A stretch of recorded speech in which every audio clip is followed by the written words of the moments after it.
Hello दोस्तों, नमस्कार। हमारे यूट्यूब चैनल में आप सभी का फिर से स्वागत है।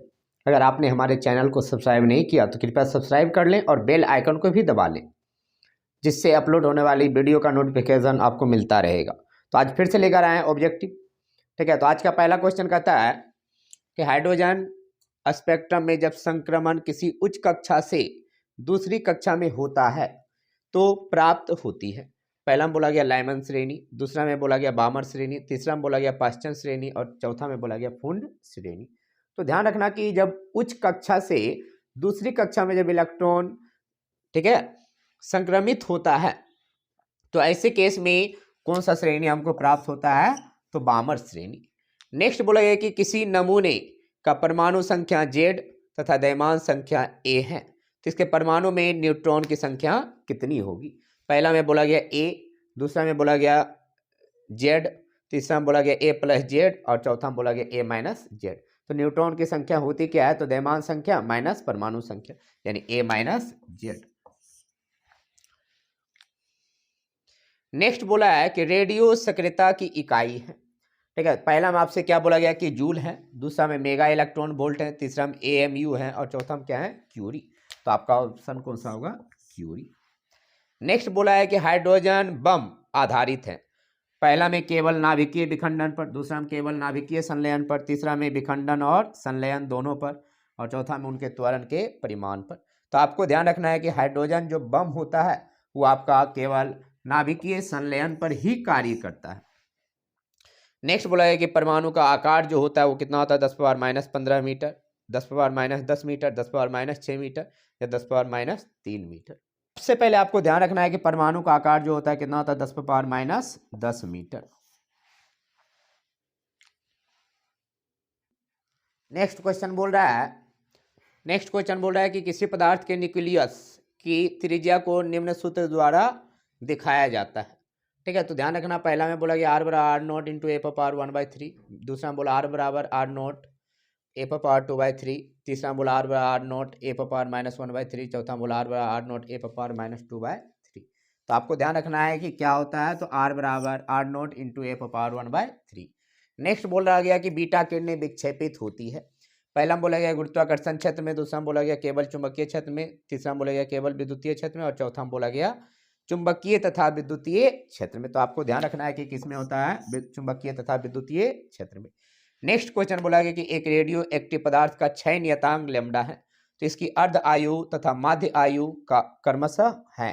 तो पहला में बोला गया 1/λ है आपका अर्धायु और माध्य आयु है log 2 भागा लैम्डा। दूसरा में बोला गया कि अर्ध आयु है log 2 भागा लैम्डा तथा और माध्य आयु 1/λ। तीसरा में बोला गया कि अर्ध आयु है लैम्डा इंटू log 2 और माध्य आयु है 1/λ। चौथा में बोला गया लैम्डा बाय log 2 अर्ध आयु है जबकि मध्य आयु 1/λ है। तो आपको ध्यान रखना है कि अर्ध आयु जो होता है वो कितना होता है?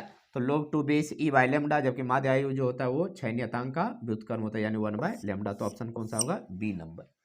फिर नेक्स्ट बोला गया कि थोरियम 90-230 के एक परमाणु में न्यूट्रॉन की संख्या होगी। पहला में बोला गया 90, दूसरा में 140, तीसरा में 230 और चौथा में 320। तो थोरियम परमाणु के न्यूट्रॉन की संख्या कैसे निकालते हैं? तो द्रव्यमान संख्या में न्यूट्रॉन की संख्या को क्या करते हैं?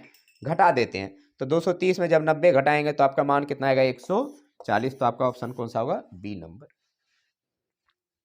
नेक्स्ट क्वेश्चन बोल रहा है कि कोई रेडियो सक्रिय पदार्थ 16 दिनों में प्रारंभिक मात्रा का 25% रह जाता है, तो इसकी अर्ध आयु होगी। पहला में बोला 8 दिन, दूसरा में 28 दिन, तीसरा में 32 दिन और चौथा में 64 दिन। तो हम कैसे निकालेंगे? पहले सुनो, पहला 25% बोला है तो पहले मान लो है 100%। तो अगर 100% है तो 100% जो है और इसको जो है 50% होने में कितना दिन लगेगा? तो 16 दिन। तो यानी जो है क्या कहते हैं, 50% से फिर आधा जो है 25% होगा और 25% होने में टोटल कितना दिन लगता है? तो 16 दिन। तो 8 दिन यहाँ लगेगा और 8 दिन यहाँ लगेगा। ठीक है, तो ऐसे केस में जो है अर्ध आयु कितना होगा? 8 दिन। तो आपको ध्यान रखना है ऑप्शन कौन सा होगा? ए नंबर। नेक्स्ट बोला है कि एक तत्व के वे परमाणु जिनके द्रव्यमान संख्या भिन्न भिन्न है परंतु रासायनिक गुण यानी परमाणु संख्या समान होते हैं कहलाता है। पहला में बोला है समन्यूट्रॉनिक, दूसरा में समस्थानिक, तीसरा में समबारिक और चौथा में बोला है समाववी।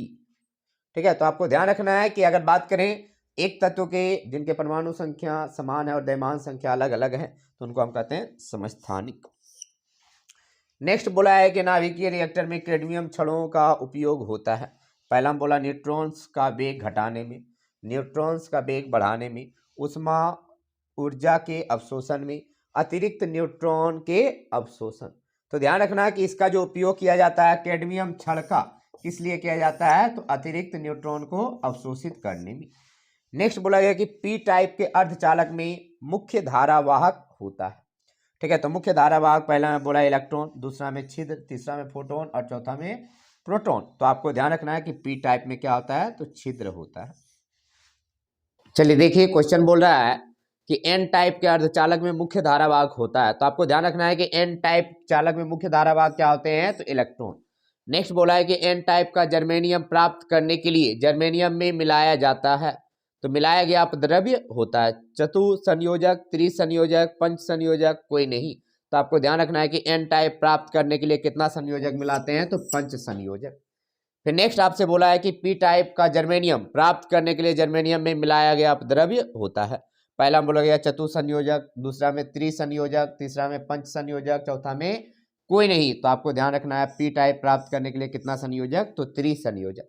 फिर नेक्स्ट बोला है कि किसी अर्धचालक में बहुसंख्यक आवेश वाहक इलेक्ट्रॉन होंगे यदि इसमें मिलाई जाने वाली अशुद्धि है। तो पहला बोला एक संयोजी, दूसरा में द्विसंयोजी, तीसरा में त्रिसंयोजी और चौथा में पंच संयोजी। तो इलेक्ट्रॉन वाहक का मतलब क्या होंगे, कौन सा टाइप, तो एन टाइप। तो एन टाइप में क्या होते हैं, पंच संयोजी मिलाया जाता है।